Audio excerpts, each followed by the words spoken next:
जय भारत साथियों आज एक और खास विषय पे वीडियो लेकर के आपके बीच में आए हैं। जैसा कि आपने टाइटल देख लिया होगा, इस वीडियो में बात करने वाला हूं इतिहास रचने के बारे में। यदि आप चाहते हैं कल इतिहास में आपका नाम दफन हो, यदि आप चाहते हैं आप इतिहास रचें, यदि आप चाहते हैं कुछ ऐतिहासिक काम करें, उसके लिए मैं 5-6 रणनीतियां बताना चाहता हूं। वो लोग जो महान बने, वो लोग जिन्होंने इतिहास रचा, उनके बारे में अगर आप पढ़ेंगे, जानेंगे, पता चलेगा कुछ 4-5 चीजें ही थी जिन्होंने उन्हें महान बना दिया।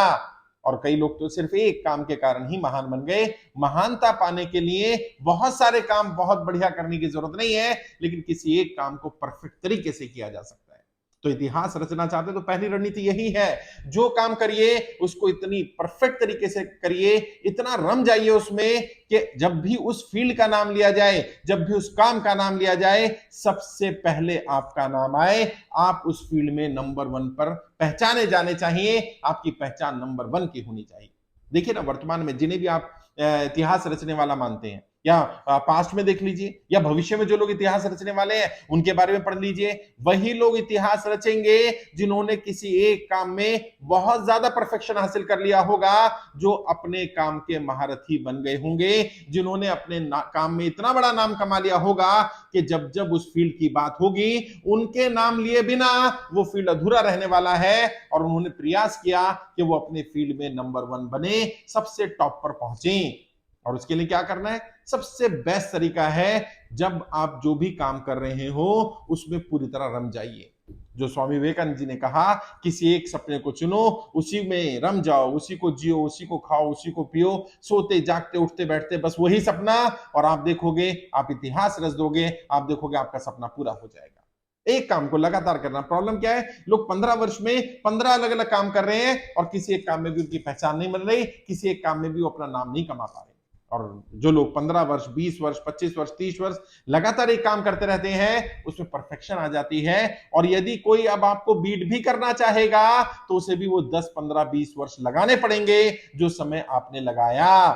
तो इसलिए आप अगर शुरुआत कर देते हैं और आप कोई नया फील्ड चुन लेते हैं, कुछ यूनिक काम कर लेते हैं, कोई ऐसा जो आज तक हुआ ही ना हो, और छोटा काम भी, वैसे तो काम कोई छोटा होता नहीं है, कोई भी काम जो ऑलरेडी काम हो रहे हैं, आप पेंटिंग करिए तो आप बनिए ना एमएफ हुसैन बनिए, पेंटिंग में पिकासो के लेवल पर पहुंचिए, ताकि लोग जब पेंटिंग की बात करें तो बिना इन नामों के पेंटिंग का वो फील्ड ही पूरा ना हो पाए।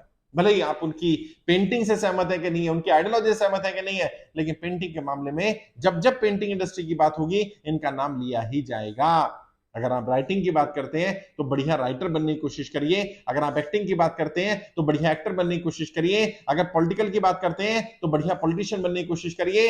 वो लोग जिन्होंने इतिहास रचा, तो सबसे पहला तरीका है इतिहास रचने का उनके पद चिन्हों पर चलना। और उनके पद चिन्हों पर चलने का सबसे बढ़िया तरीका यह है, उन्होंने जो काम किए, जैसे काम किए वैसे ही काम करिए। उन्होंने परफेक्शन लाने का प्रयास किया। पहले दिन सचिन तेंदुलकर नहीं थे, लेकिन आहिस्ता आहिस्ता आहिस्ता आहिस्ता उन्होंने अपने आप को इतना इस लायक बनाया, अपनी टेक्निक में इतना डेवलपमेंट किया, अपने खेल में इतना सुधार किया कि उन्हें क्रिकेट का भगवान कहा जाने लगा। और बिना सचिन तेंदुलकर के क्रिकेट की जब भी बात होगी, भले आप सचिन तेंदुलकर जी की आइडियोलॉजी से सहमत है कि नहीं है, वो मैटर नहीं करता, लेकिन जो उन्होंने क्रिकेट के लिए किया, क्रिकेट में जो उनका योगदान है, उसे नकारा नहीं जा सकता। और जब जब क्रिकेट की बात होगी तब तब सचिन तेंदुलकर का नाम लिया जाएगा। और बिना सचिन तेंदुलकर के नाम लिए क्रिकेट की इंडस्ट्री का नाम या इंडस्ट्री के बारे में लिखा जाना वो संपूर्ण नहीं हो सकता। कमी रह जाएगी अगर सचिन जी के बारे में नहीं लिखा गया।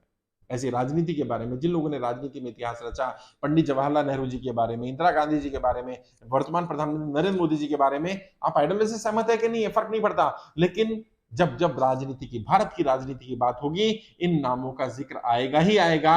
बिना इन नामों के जिक्र के भारत की राजनीति संपूर्ण नहीं हो सकती है। ये युग पुरुष बने, ये इतिहास रचने वाले लोग बने, और उन्होंने क्या किया, यदि वो भी वर्तमान में वो काम नहीं करते जो उन्होंने किए, तो इतिहास उन्हें याद नहीं रखता। अच्छे के लिए या बुरे के लिए, वो भी अलग बात है, कुछ लोगों को बुरे के लिए याद रखा जाता है, लेकिन इतिहास रचने के लिए ये जरूरी नहीं कि अच्छा ही काम किया जाए, लेकिन अगर आप अच्छा काम करके इतिहास रचते हैं तो अच्छे कामों के लिए आपको याद किया जाता है। क्योंकि याद तो हिटलर को भी किया जाता है, ऐसा नहीं हिटलर को भुला दिया जाएगा। जब जब जर्मनी का या दुनिया का इतिहास पढ़ाया जाएगा, बताया जाएगा, हिटलर के बिना वो इतिहास पूरा नहीं हो सकता।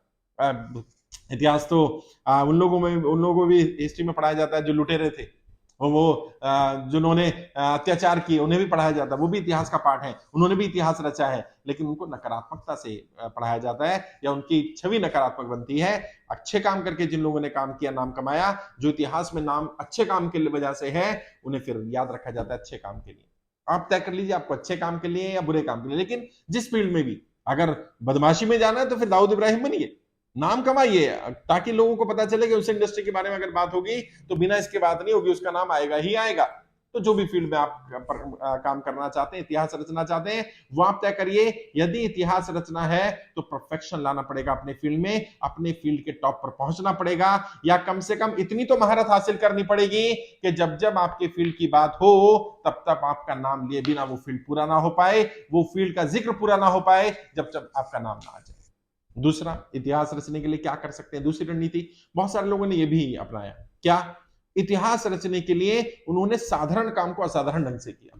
जो साधारण काम और लोग आम लोग कर रहे थे, उन्होंने उसको करने का ढंग बदल दिया, कुछ आविष्कार कर लिया, कोई नया तरीका ढूंढ लिया, कोई नई स्ट्रेटजी बना ली, उस फील्ड में कुछ ऐसा बदलाव कर दिया। जैसे मैनुअल लोग काम करते थे, फिर किसी ने टाइपराइटर इजाद कर लिया, काम को करना आसान हो गया। टाइपराइटर से काम होता था, फिर कंप्यूटर का इजाद कर लिया गया, फिर कंप्यूटर के बारे में काम होने लगा, काम की स्पीड और बढ़ गई। किसी ने इंटरनेट को डेवलप कर लिया और ज्यादा बढ़ गई, किसी ने गूगल को डेवलप कर लिया, सर्च करना आसान हो गया, किसी ने फेसबुक को डेवलप कर लिया, लोगों को कनेक्ट करना आसान हो गया। मतलब जो काम ऑलरेडी चल रहा था, साधारण तरीके से चल रहा था, उस काम को असाधारण बना दिया। काम में ही कुछ बदलाव ले आए, कुछ नई इन्वेंशन कर ली, कोई नई डिस्कवरी कर ली, कोई नया इंस्ट्रूमेंट कर लिया, कोई नया बदलाव कर दिया, ऐसा बदलाव जो सकारात्मक था, और उनके रहते भी वो इतिहास में नाम अपना दफन करा गए। और जब वो दुनिया से चले गए तब भी दुनिया उन्हें याद रखती है। उनकी चीजों का जब जब इस्तेमाल किया जाता है तब तक उस व्यक्ति को हम अपनी तरफ से एक तरह से श्रद्धा पूर्वक देखते हैं कि जिस व्यक्ति ने डेवलप किया। आप अगर मुझे सुन पा रहे हैं और जिस YouTube पर या Facebook पर सुन रहे हैं, तो जिन लोगों ने प्लेटफॉर्म डेवलप किया, उनका एहसान है हमारे ऊपर। अगर वो ये ना करते तो आप मुझे कैसे सुनते, कैसे आप यहां तक पहुंच पाते, कैसे आप और हम कनेक्ट हो पाते। तो किसी ने सोचा, हमारा बीच में कनेक्शन हो गया, आज हम उनके एहसानमंद हैं, क्योंकि उनके कारण हमें ये फैसिलिटी मिल रही है। भले हमें शायद उनके नाम भी याद ना हो, लेकिन ये तो कंफर्म है कि किसी ना किसी ने कुछ असाधारण काम किया, साधारण काम को करने का ढंग बदला। तो इतिहास रचने के लिए कुछ साधारण कामों को ही अलग ढंग से करिए। जैसे लोगों को तो सब जोड़ते थे, महात्मा गांधी जी ने लोगों को जोड़ने का अलग तरीका ढूंढा। और सोचिए उस समय पर, आज लोग मुझे जब कहते हैं कि सर बहुत मुश्किल है लोगों को कनेक्ट कर पाना, बहुत मुश्किल है लोगों को जोड़ पाना, लोगों तक अपनी बात पहुंचा पाना, तो मैं कहता हूं कि इस युग में जितना आसान है इतना तो किसी युग में नहीं रहा। सोचिए महात्मा गांधी जी ने कैसे एक एक गांव तक अपना संदेश भेजा होगा। ना इंटरनेट था, ना फोन कॉल थी, ना इतनी फैसिलिटी थी, ट्रेन की फ्लाइट नहीं होती थी, कैसे जाएंगे। और उसमें से ज्यादातर समय जेल में रहना, 20-22 वर्ष जेल में भी रहना, और फिर लोगों को मोटिवेट भी करना, लोगों तक संदेश भी पहुंचाना। किस स्तर पर काम उन्होंने किया होगा, क्योंकि पैदल ही संदेश भाग जाता था, 2-2 4-4 दिन लग जाते थे। कई बार जो खबर भेजनी होती थी, उस खबर का औचित्य ही समाप्त हो जाता था जब तक वहां खबर पहुंचती थी। और आज तुरंत वायरल हो जाती है चीजें, मतलब आप दुनिया के किसी भी कोने में तुरंत अपना संदेश भेज सकते हैं, विद इन 24 आवर आप कहीं भी जा सकते हैं। और भारत में अगर कोई कहे कि ट्रेवल करना मुश्किल है, भारत में कोई बोले मेरे को अपनी मैसेज पहुंचाना मुश्किल है, लोगों को जोड़ना मुश्किल है, वर्तमान संदर्भ में मैं बिल्कुल नहीं मान सकता।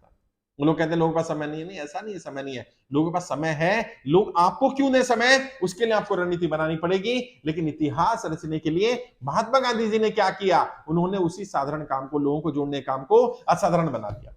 और कैसे बनाया, यही तीसरी रणनीति है जो आपको इतिहास रचने में मदद करेगी।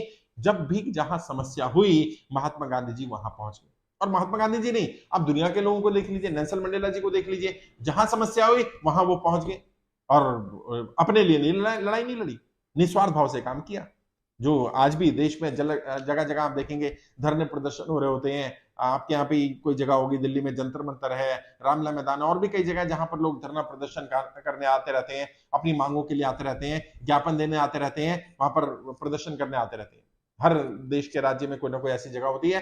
ज्यादातर लोगों की मांगे क्यों नहीं मानी जा रही, ज्यादातर लोगों को जन समर्थन क्यों नहीं मिल रहा, ज्यादातर लोग इतिहास क्यों नहीं रच पाएंगे, क्योंकि वो कौन सी मांग कर रहे हैं, अपने लिए मांग रहे हैं। हमें पेंशन नहीं मिल रही, हमारा सैलरी टाइम पर नहीं आ रही, हमारी सैलरी बढ़ाई जानी चाहिए, हमें ये फैसिलिटी मिलनी चाहिए, हमें रोजगार मिलना चाहिए, हमारे व्यापार में तरक्की होनी चाहिए, हमारा ये, अपने लिए लड़ाई लड़ी जा रही है, दूसरे की लड़ाई नहीं लड़ी जा रही। और मजे की बात देखिए, अपनी लड़ाई में तो वो चाहते हैं सब आ जाए, लेकिन दूसरे की लड़ाई में उनमें से कोई नहीं जा रहा है। किसानों की लड़ाई में व्यापारी नहीं गए, व्यापारियों की लड़ाई में किसान क्यों आएगा? है मजदूरों की लड़ाई में अगर व्यापारी नहीं गए तो मजदूर क्यों आएगा व्यापारी की लड़ाई में? समस्या क्या आ रही है? हर कोई अपनी अपनी लड़ाई लड़ने में लगा हुआ है और इसीलिए लोग सफल नहीं हो पा रहे, इसलिए इतिहास नहीं रच पा रहे। लेकिन जितने लोग भी महान हुए, जिन्होंने महानता हासिल की, जब आप उनके बारे में पढ़ेंगे तो आपको पता चलेगा उन्होंने अपने लिए कोई लड़ाई नहीं लड़ी। उनकी कोई भी लड़ाई व्यक्तिगत नहीं थी, कोई भी ऐसा मुद्दा नहीं उठाया जिसमें मुझे जमीन चाहिए, मुझे पेंशन चाहिए, मुझे सुरक्षा चाहिए, मुझे रोजगार चाहिए, मुझे सुविधा चाहिए। अपने लिए नहीं मांगा, दूसरों के लिए मांगा। और जब आप दूसरों की लड़ाई लड़ रहे होते हैं तो दूसरे अपने आप ही आपको महान बना देते हैं, और पता भी चल जाएगा ना, क्योंकि दूसरों की लड़ाई लड़ने आसान काम नहीं है, ये मुश्किल काम है। अपने लिए तो जानवर भी जी लेते हैं यार, है जानवर भी अपनी घर की रक्षा करते हैं, अपने बच्चों की रक्षा करते हैं। दूसरे की लड़ाई में पार्टिसिपेट करना और उतनी तन्मयता से दूसरे के लिए लड़ाई लड़ना जितना आप अपने लिए लड़ते, या शायद उससे भी ज्यादा तन्मयता से लड़ना, ये साबित करता है कि कल इतिहास आपको याद रखेगा। और मैंने बताया बार बार, इतिहास रचने के लिए, ऐतिहासिक व्यक्ति बनने के लिए, इतिहास पुरुष या ऐतिहासिक महिला बनने के लिए सफल होना भी जरूरी नहीं है। हाँ याद रखना, सफलता से बड़ी चीज है महानता। अगर आप महान बनना चाहते हैं, महानता के तरफ जाना चाहते हैं, तो सफलता छोटी चीज है। और जब मैं ये बात बोलता हूं तो कई लोग हैरान होते हैं कि सर क्या बात करें, बिना सफल हुए कोई व्यक्ति महान बन सकता है? हाँ बन सकता है, बने हैं बहुत सारे लोग। मैं आपको एग्जांपल देता हूं, नेताजी सुभाष चंद्र बोस, क्या वो अपने उस उद्देश्य में सफल हो पाए जिस उद्देश्य के लिए वो लड़ाई लड़ रहे थे? नहीं हो पाए। लेकिन क्या उनकी महानता में कोई कमी है? क्या कोई 1% भी कह सकता है कि नेताजी सुभाष चंद्र बोस महान नहीं थे? कोई नहीं कह सकता, थे ही।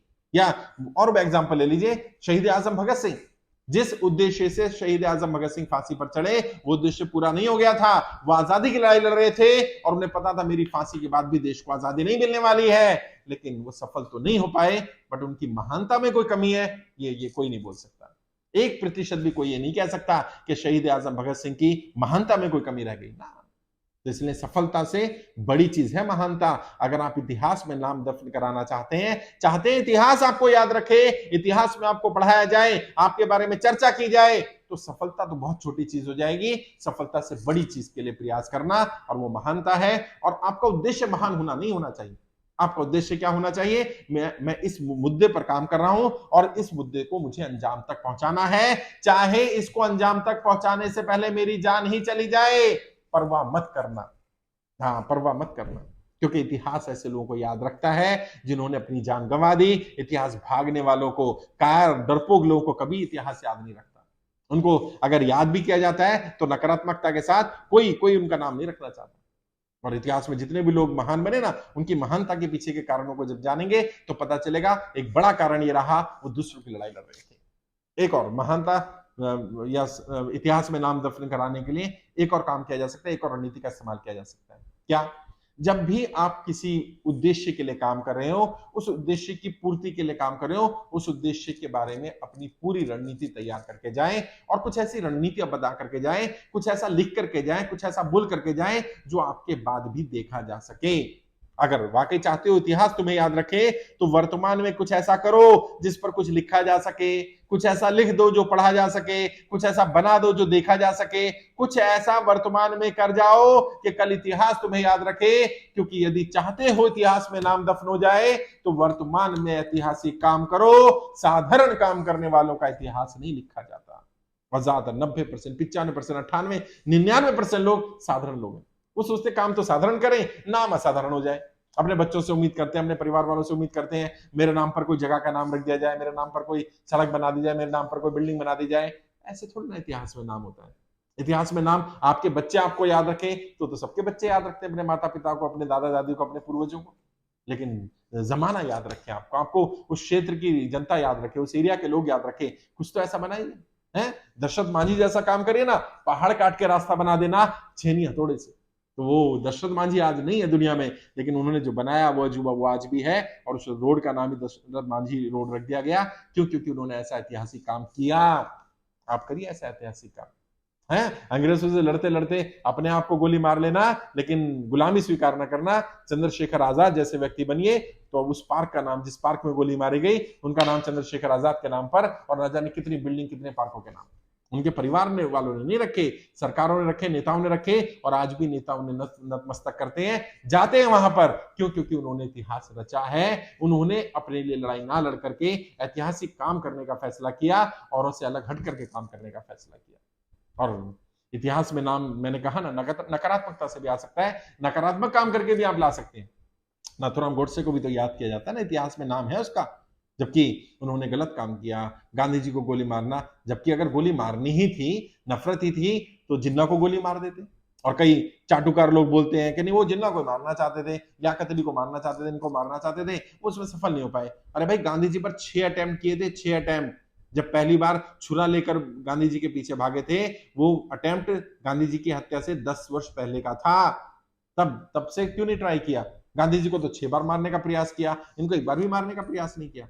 अगर सच्चे देशभक्त थे तो उनकी हत्या कर देते, तो पता चलता, लोग वाहवाही करते कि हाँ बढ़िया काम किया, जो बंटवारा करना चाहता था उसे समाप्त कर दिया। और जिन्ना अगर दुनिया में ना रहते ना, तो मैं लिख कर दे सकता हूं भारत का बंटवारा नहीं होता, क्योंकि जिन्ना की जिद थी और अंग्रेज चाहते थे, तो इसलिए बंटवारा हुआ। समस्या क्या है? इतिहास में उन्हें भी याद किया था, जिन्ना को भी याद किया जाता है, वो भी इतिहास रच गए, भले ही टुकड़े करके, भले ही देश को तोड़ करके, और जो देश बनाया उसको बर्बाद करके, लेकिन याद तो किया जाता है, इतिहास में तो नाम है ना। तो नेगेटिव से भी होता है, नकारात्मकता से भी होता है। तो काम कौन सा चुनते हैं वो मैटर नहीं करता, इतिहास में नाम हो सकता है। कोशिश करनी चाहिए सकारात्मक काम करके करें, ताकि आपका एग्जाम्पल दुनिया फॉलो करे, आपको फॉलो करे, आपको श्रद्धा से देखा जाए। वरना कब पैदा हुए, कब मर गए, अपने बच्चों के लिए बिल्डिंगें बना ली, घर बना लिया, अच्छी शिक्षा दे दी, खुद अच्छी शिक्षा ले ली, पैसा कमा लिया, ये सब काम तो सभी करते हैं यार।